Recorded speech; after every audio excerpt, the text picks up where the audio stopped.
নমস্কার বন্ধুরা, আপনাদের সবাইকে নতুন একটি ব্লগে স্বাগত জানাই। আশা করি আপনারা সবাই ভালোই আছেন। আমিও তো ভালো আছি। দেখুন সকাল সকাল চলে এসেছি, এখন বাজে প্রায় সকাল 6টা মতো। সে উঠেছি 5টার সময়, ঘুম তো ভেঙে গেছে 4টের থেকেই। তা বাইরে অন্ধকার ছিল।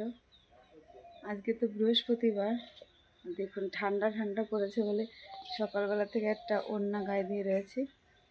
আর বাইরের ওয়েদারটা দেখুন। আজকে বৃহস্পতিবার, ছেলের ডান্সের স্কুল আছে, তাই তাড়াতাড়ি উঠে কিছু রান্না করলাম। এটা টিফিন বানিয়ে নিতে হবে, 2 ঘন্টা ক্লাস। রান্না বান্না আমার হয়ে গেছে।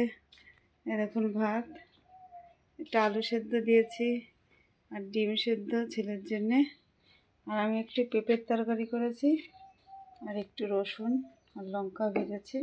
এই যে ডিম সেদ্ধটা, আর এই যে একটুখানি পাস্তা বানিয়ে নিয়েছি ছেলের জন্য। ছেলে খাবে। এতক্ষণ বিছানা উঠেও ঝিমোতে ঝিমোতে এইমাত্র উঠলো। ধরে নিয়ে পড়ে যাবে কিন্তু কড়াইটা। আর ও দেখুন, এই যে ঘড়ি পরেই রাত্রে ঘুমিয়েছে। তাহলে দেখুন, এত ফিট বাবু হয়ে গেছে যে ঘড়ি পরেই ঘুমায়।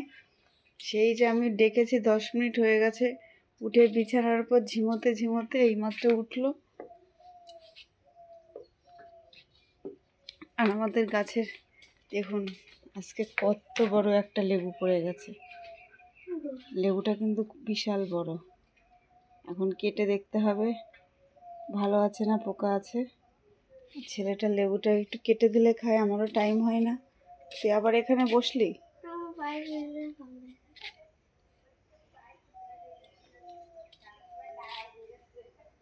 তো বাইরে এখন সকাল হয়ে ফর্সা হয়ে গেছে। একটু আগে তো অন্ধকার ছিল, আমি তো সেই যখন উঠেছি খুবই অন্ধকার।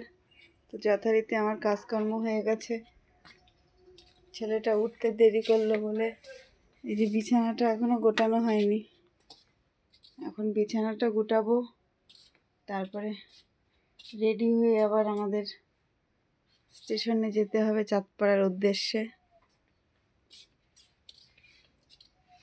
এখন সপ্তাহে প্রায় বলতে কি সপ্তাহে 3 দিনই যেতে হচ্ছে। একটু কষ্ট হয়ে যাচ্ছে, কী আর করবো। তাও যথারীতি রান্নাবান্না তো হয়েই গেল। সকাল আর দুপুরের টেনশন নেই। এই যে সবজির খোসা মশাগুলো এখন ফেলতে হবে, আর এই বাসনগুলো মাজতে হবে। তারপরে পাস্তাটা একটু ঠান্ডা হলে টিফিন বক্সে ভরবো।